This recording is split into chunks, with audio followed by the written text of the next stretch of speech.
Well, how we doing today? I got somewhat of a different view. I moved my cameras around. Uh, I thought I'd do my profile. See how you like that. How you like them apples, people, huh? I don't know. I looked at a lot of things over the weekend, and I've always said that Democrats do a lot of the same stuff that the Republicans do, and I looked back what the last president and everybody between him and Nixon, and yeah, I mean there was some, Clinton's did some crazy stuff, but that was more or less on a personal level. It wasn't. That was personal greed. They weren't really trying to destroy democracy in any way. I mean, but the Republicans hate democracy, and I never realized that before. And it seems strange. After all these years, I didn't realize that. I'm supposed to be smart, and I looked at it and I said, you know what? They don't like democracy. Um, they're definitely the party of big business. Not that the Democrats aren't too to some degree. It's just that they really cater to big business. They're really into it. They really want to see business rule the world, and it's they're more into the Orwellian type government, than anybody else right now. They hate personal freedoms. They hate the free press. Uh, it's strange, they are all where they are because of the freedoms in this country, and they don't want them anymore. They want a totalitarian government, and once again, I bring this out. This one thing that I've said, you know, I'm 75 years old. That's not really old, but I know what's going on with me. Every day gets a little harder to get out of bed. You know how that works. Um, but I'm thinking, I'm sitting around going, you know, uh, they need the young people. And what really turned me on to that was they did a bunch of interviews with young people down here from the protesters. And I'm saying, I guess they're not, they could be as old as 21 or 22, because colleges, you don't finish school in 4 years down here. It's a strange situation. It can take you up to 6 years to do a 4-year course down here. So I'm looking at these kids and saying, okay, the average age they start is at 18, 19, so 4 years. They could be as old as 23, 24, some of these people. But that's young. That's what I'm talking about. And they have opinions, and these opinions make sense. Um, when my wife starts to agree with these people, then there's something to what they're saying. That there's something about them that makes it all worthwhile. And the protesters had a problem, and they still have a problem down here, and that is that there's no unified voice.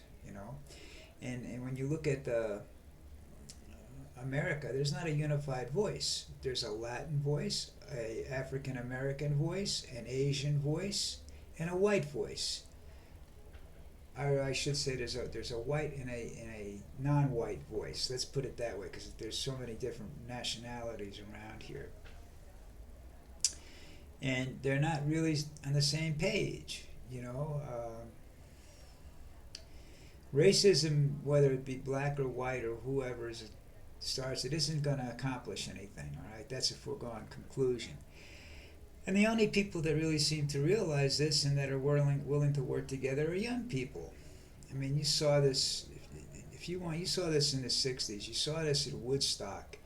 There was no racism at Woodstock. There were no people getting shot because of their nationality or anything like that. Does it happen in Boston? Yeah, it happens in Boston. Boston's a very racist city at times. Sections of it. There's New York isn't cosmopolitan. Chicago definitely isn't cosmopolitan. And you can't live that life that way. You have a fragmented country. You don't have a country that can unite against a foreign power that wants to get to do something to us. You don't have a company that a country that can withstand assaults from within, like from Trump and McConnell and everybody else over there. You don't have the. You don't have the. That's why you have QAnon. You know. That's why you have all these this garbage going on. You know. And I don't know how to fight that. I don't know what to tell you to do. I'm not out in the streets down there. I'm not out in the streets up here either. I live on the 10th story of what I would call a condominium complex rather than an apartment complex, because most of the people own their places here except for us. And life is different here than it is there, and I don't, the people that are doing the protesting and whatnot down here, they have their own problems. Uh, Things aren't, like I said, they don't have a unified leader. Well, the youth in America doesn't have a unified leader. I'm not looking for something like the Chicago Seven or something like that, or Kennedy. Even Kennedy turned out to be an immoral bastard. But I mean, I don't care about a person's morals so long as they respect democracy and whatnot. Trump has got no morals. He's got no. He still thinks he won. I mean, come on now. I know I have mental farts all the time. But I realize he lost. I'm sorry, dude. You lost. It's over. Go away. Stop bothering people. Um, you're really you're really making an ass out of yourself. And the people that are supporting you are the politicians that are supporting you are greedy bastards that are trying to, like I said, trying to do away with democracy so that they can stay in power. Because look at Mitch the bitch McConnell. Okay, he came into the Senate with barely nothing in the bank. He's got like $8 million in the bank now. Something like that. Might be more. I don't think it's less, but might be more. And where did it come from? From deals he made there. This is his lifestyle. He doesn't pay for anything anymore when he goes out to eat. It's this. Oh, wait a minute. Here comes Mitch. He doesn't pay here. I doubt if he pays his country club memberships or anything else. Either the Republican Party, either his PACs pay for it, or he just skates through life. All politicians never really had a job for the most part. They weren't out delivering newspapers or something like that. That kind of bootleg or bootstrap rather politician, pulling up the bootstraps and climbing the ladder. That's almost impossible in today's world unless you're dealing with an exceptionally bright person, and then that person has to sell themselves out some point along the line because they need money. That's the other sad thing about this. There have been programs in before that to federally sponsor campaigns. Which might be a good idea. But based upon what I saw, what Trump was trying to do, if you read all the newspaper articles and everything this week, he's been out there trying to sabotage the democracy by, at least as he did that when he was president. He subpoenaed, he pulled a Nixon, only he did it twice as bad than Nixon. He went worse than Nixon. He went over Nixon, and that's kind of hard to do. You figured that when Nixon happened, you kind of figured that there'd be something in place to prevent that from happening again.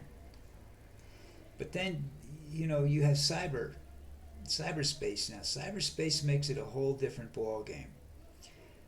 You can get a 17-year-old kid sitting in a college campus in Idaho, and he can hack you. He can steal all your private information. All right. These kids are smarter than the people that are making the programs up. What happens is though that it's like assassinations. They don't happen every day because it's the fear of getting caught. You can't get away with it. You know that's the problem. That I mean, look at assassinate. It's been said that the president of the United States is the easiest person in the world to assassinate because of the way he stays out in public and everything like that. But getting away with it, not possible. Not it's truly not possible now. Maybe 30 years ago it was. As late as 30 years ago, but I doubt even then. Because of the protection he has around him. Um, so it's the same thing. You can't protect yourself from cyber attacks. What happens to the reason that the average individual doesn't see a cyber attack is because they don't have anything. Like me, I got nothing. You put ransomware in my computer, and I'm going to take the computer and drop it off the 10th floor and go out and buy another one. That's just the way it is. I mean, there's nothing on that computer I want to save. I still do paper and pen stuff. So anything that's really critical is saved. It's printed out. It's saved. It's someplace. Worry about it later. Um, what else can I say to you people today? Oh, I'm going to put this up on Facebook as well as Twitter. Don't forget tomorrow night I'm live. I do this live on Monday nights. It's 8 p.m. in the Eastern United States. It's 7 p.m. down here in Colombia. I sort of ramble the way I am right now. I just sort of sit there and I talk, about issues that I think bother me, or something that's chewing at me. Um, One of the interesting things going on is that there's no solutions to any problems. And once again, the Republicans are claiming it's just wrong. This is it's a bad presidency and whatnot. Well, what would you do differently? You stop everything, and then you don't come up with a better plan. You stopped the infrastructure plan, but you didn't come up with a better one. You know, you stop an investigation into the insurrection because you know what's going to happen. It's not only Trump that's going down. There's a lot of you guys are going to go down. A lot of you guys are going to show up as liars. People that are hypocrites, that change their mind, change their stories, and they're liars. And there are a lot of them out there, unfortunately. I mean, politics lies. I mean, politicians, they all saying if a politician's lips are moving, he's lying. Well, that's fairly true. I mean, it's not a fallacy. I mean, it's how they get elected. They make promises they know they can't keep, even if they want to. Even if they're sincere when they make the promise, they know they can't keep it. They know that the whatever, the financing isn't there, the votes aren't there to get to do what they want to do.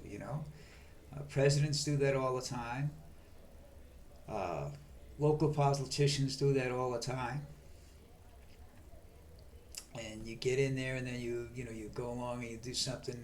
Well, I won't do it for that neighborhood over there, but I'll do it for this neighborhood over here because this neighborhood over here has got a Macy's, a Gimbels, and a Walmart, and everything else in it. So the businesses there, they'll contribute to my reelection. So I'll do it to them because I can use that. I can start a PAC, and I can have the PAC. You have a super PAC. Super PAC's money doesn't have to be spent on politics. That's the funny thing. That's like saying that's like making politicians their own private charity, which I think should be made illegal. But I don't have any way of doing that. Even if I was in the United States, I wouldn't have any way of doing that. I don't know how to go about that. That has to go through you have to get the senators to agree to not to disallow things that they're used to, and I don't think that's going to happen real strong. So. All right, I'm working up towards 15 minutes on this one, and I'm gonna stop there. I believe that if you especially somebody like me who wanders around a lot, if you talk too long, people stop listening to you. And no matter how interesting the topic is, they start to doze off. They get bored. And I have a somewhat monotone voice, so it's probably I can hear people snoring already. So let me just say this. I remember Monday Night Live, and maybe I'll be back here sometime soon again. All right, everybody, take care. Bye.